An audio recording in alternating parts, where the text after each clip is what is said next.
அலையோசை இயற்றியவர் கல்கீரா கிருஷ்ணமூர்த்தி அவர்கள். 4ஆம் பாகம் பிரளயம். அதிகாரம் 6. நீர்மேற்குமிழி. கிட்டாவையர் மெலிந்து மலினமான குரலில், சீதா, உன்னை ரொம்ப நேரமாக எதிர்பார்த்து கொண்டிருக்கிறேன். இருட்டி இத்தனை நேரம் வரையிலா குளத்தங்கரையில் உட்கார்ந்திருப்பது? முக்கியமான ஒரு விஷயம் பற்றி உன்னிடம் பேச வேண்டும் என்று சொல்லியிருந்தேனே என்றார். தயவு செய்து மன்னித்துக் கொள்ளுங்கள் மாமா, இன்னும் கொஞ்ச நாளைக்கு இங்கேதானே இருக்கப் போகிறேன் என்று சீதா சமாதானம் கூறத் தொடங்கினாள். இன்னும் கொஞ்ச நாளைக்கு நீ இங்கேயே இருக்கப் போகிறாய் என்பது சரிதான், ஆனால் நான் இருக்க வேண்டுமே உயிரோடு என்றார் கிட்டாவையர். ஐயோ பாவம், இப்படி பேசுகிறீர்களே, இந்த பாவியின் அதிர்ஷ்டமாகிது. நான் அனாதை, திக்கில்லாதவள். நீங்களும் இவ்விதம் என்னிடம் கோபித்து கொண்டு பேசுவதாயிருந்தால் என்று கூறிக்கொண்டே சீதா கலகலவென்று கண்ணீரை பொழிந்தாள். சீதா, நீ வருத்தப்படாதே. அப்படி நான் சொல்லியிருக்க கூடாதுதான். ஏதோ அபசவ்யமாக வாயில் வந்துவிட்டது. போனால் போகட்டும். ஆனாலும் நெருப்பு என்று சொன்னால் வாய் வெந்து விடுமா என்ன? சாவை குறித்து எதற்காக நாம் பயப்பட வேண்டும்? என்றைக்காவது ஒரு நாள் இந்த உலகத்தை விட்டு எல்லாரும் போக வேண்டியது தானே. நீர்மேற்குமிழி என்று தெரியாமலா பெரியவர்கள் சொல்லியிருக்கிறார்கள்? இன்றைக்கு இருப்பாரை நாளைக்கிருப்பர் என்று என்னவோ திடமில்லையே என்று தாயுமான சுவாமிகள் அருளி செய்திருக்கிறார். இன்றைக்கு செத்தால் நாளைக்கு 2ஆம் நாள் ஆகிவிடுகிறது. பட்டினத்தடிகள் எண்ணி சொல்லியிருக்கிறார். காலன் வரும் முன்னே கண் பஞ்சடையும் முன்னே. மாமா, மாமா, என் பேரில் ஏதோ உங்களுக்கு கோபம் போல் இருக்கிறது. அதனாலே தான் இப்படி பேசுகிறீர்கள். கொஞ்ச நாள் இங்கே இருக்கலாம் என்று நினைத்து கொண்டு வந்தேன். உங்களை தவிர என்னிடம் அன்புள்ளவர்கள் இந்த உலகத்திலேயே யாரும் இல்லை என்று எண்ணிக்கொண்டு வந்தேன். நீங்களும் என்னை வெறுப்பதாகவே தெரிகிறது. நாளைக்கே நான் புறப்பட்டு விடுகிறேன். சீதா, கொஞ்சம் பொறு. நான் சொல்வதை கேட்டுக்கொள். உன் பேரில் எனக்கு யாதொரு கோபமும் இல்லை. என் பேரிலேதான் கோபம். கொஞ்ச நாளாக நான் படுக்கையாய் இருக்கிறேன் அல்லவா? படுத்தபடியே யோசித்து கொண்டிருக்கிறேன். சில வருஷங்களாக நான் செய்த காரியங்கள் எல்லாம் தப்பு என்று தோன்றிக் கொண்டு வருகிறது. நம் நாட்டு பெரியவர்கள் வர்ணாசிரம தர்மம் என்று ஏற்படுத்தியிருக்கிறார்கள். இதில் வர்ணத்தை மாத்திரம் நாம் பிடித்து கொண்டிருக்கிறோம். சாதி ஆச்சாரத்தை அனுஷ்டிப்பதாக சொல்கிறோம். அதுவும் எப்படி? நமக்கு சௌகரியமாயிருக்கும் வரையில்தான். ஆனால் ஆசிரம தர்மத்தை எத்தனை பேர் அனுஷ்டிக்கிறார்கள்? மனிதர்களுக்கு வயது ஆகிவிட்டால் வானப்பிரஸ்த ஆசிரமத்தை மேற்கொள்ள வேண்டும். எனக்கு அந்த வயது முன்னமே ஆகிவிட்டது.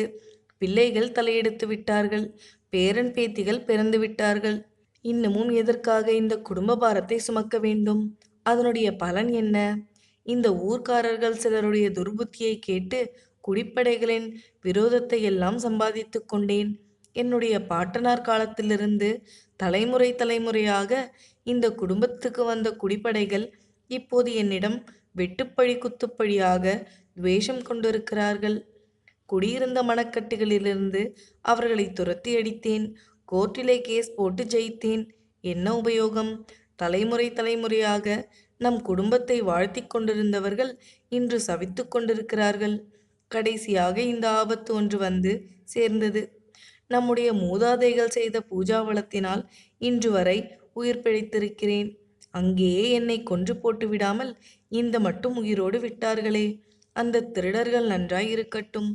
மாமா, உங்களை அடித்த மகாபாவிகள் நன்றாயிருக்கவா? அவர்கள் நாசமாய் போக வேண்டும்.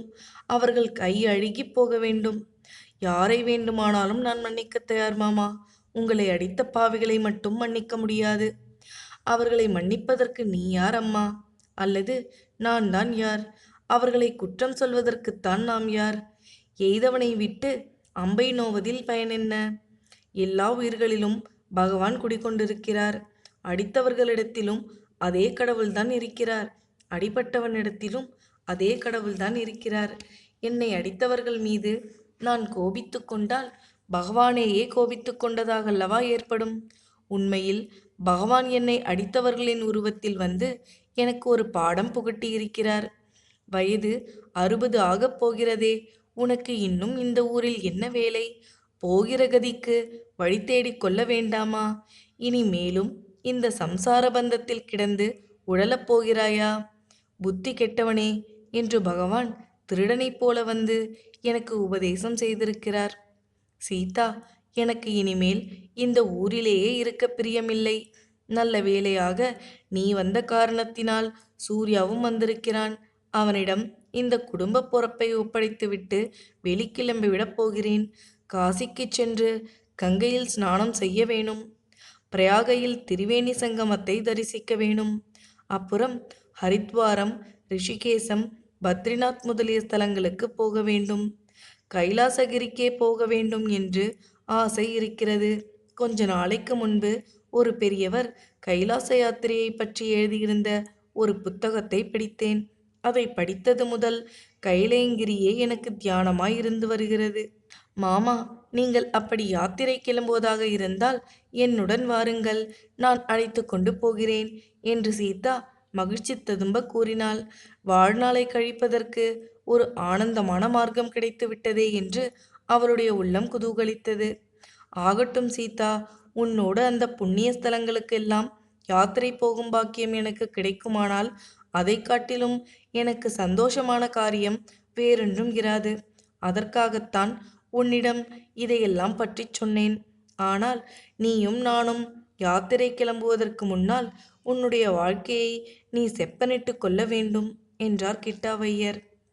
சீதா பதில் ஒன்றும் சொல்லாமல் மௌனமாக தலை குனிந்திருந்தாள். நான் எதை பற்றி சொல்கிறேன் என்பதை நீ தெரிந்து கொண்டாய். அதனாலேதான் மௌனமாய் இருக்கிறாய். உனக்கும் உன் புருஷனுக்கும் ஒத்துக்கொள்ளவில்லை என்று தெரிந்ததிலிருந்து எனக்கு ஏற்பட்டிருக்கும் மனவேதனையை சொல்லி முடியாது. இந்த ஊரிலே உனக்கு கல்யாணம் நிச்சயமாகி நடந்தது. லலிதாவை பார்க்க வந்தவன் உன்னை கல்யாணம் செய்து கொள்வேன் என்று சொன்னான். உன் அம்மாமிக்கு வயிறு எரிந்தது. எத்தனையோ பேர் அசூயைப்பட்டார்கள். ஆனால் நான் பரிபூரணமாக சந்தோஷமடைந்து லலிதாவுடன் ஒரே பந்தலில் உனக்கு கல்யாணம் செய்து கொடுத்தேன். இப்படிப்பட்ட பாக்கியம் உனக்கு கிடைத்ததே என்று எல்லா தெய்வங்களுக்கும் நன்றி செலுத்தினேன். அது இப்படியாக வேண்டுமா? உன் தாயார்தான் கடைசி வரையில் கஷ்டப்பட்டு வேதனைப்பட்டு செத்து போனால் நீயும் அப்படி இருக்க வேணுமா? ஆசைப்பட்டு கல்யாணம் செய்து கொண்ட புருஷனுடன் நீ சந்தோஷமாய் இருக்கக்கூடாதா? சொல் சீதா. தலைவிதி வேறு விதமாய் இருக்கும்போது நாம் என்ன செய்ய முடியும் மாமா? நீங்கள் எவ்வளவோ சந்தோஷத்துடன் கல்யாணம் செய்து வைத்தீர்கள். நானும் பிரியப்பட்டுத்தான் கல்யாணம் செய்து கொண்டேன். ஆனால் அவருடைய குணம் இப்படி இருக்கும் என்று யார் கண்டது? அவனுடைய குணத்தை பற்றி சொல்கிறாய். உன்னுடைய குணம் எப்படி என்று யோசித்து பார்த்தாயா? பிரத்தியாரிடம் உள்ள குற்றத்தை கண்டுபிடித்து சொல்வது சுலபம். நம்மிடம் உள்ள குற்றத்தை உணர்வது கஷ்டம். 2 கையையும் கொட்டினால்தான் சத்தம் என்று கேட்டதில்லையா? புருஷன் எவ்வளவுதான் குணங்கெட்டவனாயிருந்தாலும் ஸ்திரீ குணமுடையவளாயிருந்தால் கடைசியில் புருஷனும் சீர்திருந்தி விடுவான். சீர்திருத்த முடியும் சீதா. நீ படித்தவள், நாளும் அறிந்தவள். நீ தேசத்துக்கு செய்த சேவையை பற்றி சூர்யா புகழ்ந்து சொன்னான். அதையெல்லாம் பற்றி எனக்கு சந்தோஷந்தான். ஆனால் நான் சொல்லும் ஒரு விஷயத்தை கேட்டுக்கொள். இந்தியா தேசம் விடுதலை அடைய வேண்டும் என்று நீங்கள் எல்லோரும் பாடுபடுகிறீர்கள். இந்த நாட்டின் முக்கியமான பெருமை என்ன தெரியுமா? உலகத்தில் எத்தனையோ தேசங்கள் சில காலம் மிகவும் மேன்மையோடு இருக்கின்றன, பிறகு அடியோடு அழிந்து போகின்றன. ஆனால் நம்முடைய இந்தியா தேசம் 10,000 வருஷமாக அழிந்து போகாமலும் மேன்மை குன்றாமலும் இருந்து வருகிறது. மகாத்மா காந்தியை போன்ற உத்தம புருஷர்கள் இந்த பாரத தேசத்தில் இன்னும் அவதரிக்கிறார்கள். ஏன் தெரியுமா? இந்த தேசத்து பெண்மணிகளின் மகிமையினால்தான். ஆதி காலத்திலிருந்து இந்த தேசத்தில் புருஷன் எவ்வளவு மூர்க்கனாயும் குணங்கேடனாயும் இருந்தாலும் அவனோடு ஒத்து வாழ்க்கை நடத்துகிறது என்று ஸ்திரீகள் இருந்து வந்தார்கள். அவர்களுடைய புண்ணியந்தான் இந்த பாரத தேசத்தை காப்பாற்றி வருகிறது. காந்தி மகாத்மா தம்முடைய தர்மபத்தினி கஸ்தூரிபாயை பற்றி எழுதியிருப்பதை நீ படித்திருப்பாய். மகாத்மா காரணமின்றி கஸ்தூரிபாயை கடிந்து கொண்ட போது அந்த மாதரசி எவ்வளவு பொறுமையாக நடந்து கணவரே பின்னால் பச்சாதாபப்படும்படியாக செய்திருக்கிறாள். அவ்வளவு தூரம் போக வேண்டாம். உன்னுடைய மாமியையே எடுத்துக்கொள். ஓயாமல் அவள் என்னிடம் சண்டை பிடிக்கிறாள் என்பது உண்மைதான். ஆனால் காரியாம்சத்தில் என் விருப்பத்தை மீறி அவள் ஏதாவது செய்ததுண்டா? எத்தனையோ தடவை நான் அவளை ரொம்ப கோபித்துக் கொண்டிருக்கிறேன். அதற்காக அவள் இந்த வீட்டை விட்டு போய்விடுகிறேன் என்று எப்போதாவது சொன்னதுண்டா? மாமா, கஸ்தூரிபாய் தெய்வாமிசம் பொருந்தியவர். மாமி மிகவும் பாக்கியசாலி. உங்களை பதியாக பெற்றார். ஆனால் நானோ எல்லா விதத்திலும் துர்பாக்கியம் செய்தவள். கல்கத்தாவில் அலிப்பூர் ஜெயிலில் நான் இருந்த காலத்தில் 1 வருஷம் இவர் கல்கத்தாவில் இருந்திருக்கிறார். நான் சிறையில் இருப்பது அவருக்கு தெரியும். ஆனால் ஒரு தடவையாவது அவர் என்னை வந்து பார்க்கவில்லை. அப்படி இருந்த போதிலும் சிறையிலிருந்து விடுதலை அடைந்ததும் அவரை போய் பார்த்து காலில் விழுந்து மன்னிப்பு கேட்டுக்கொள்வது என்று எண்ணியிருந்தேன்.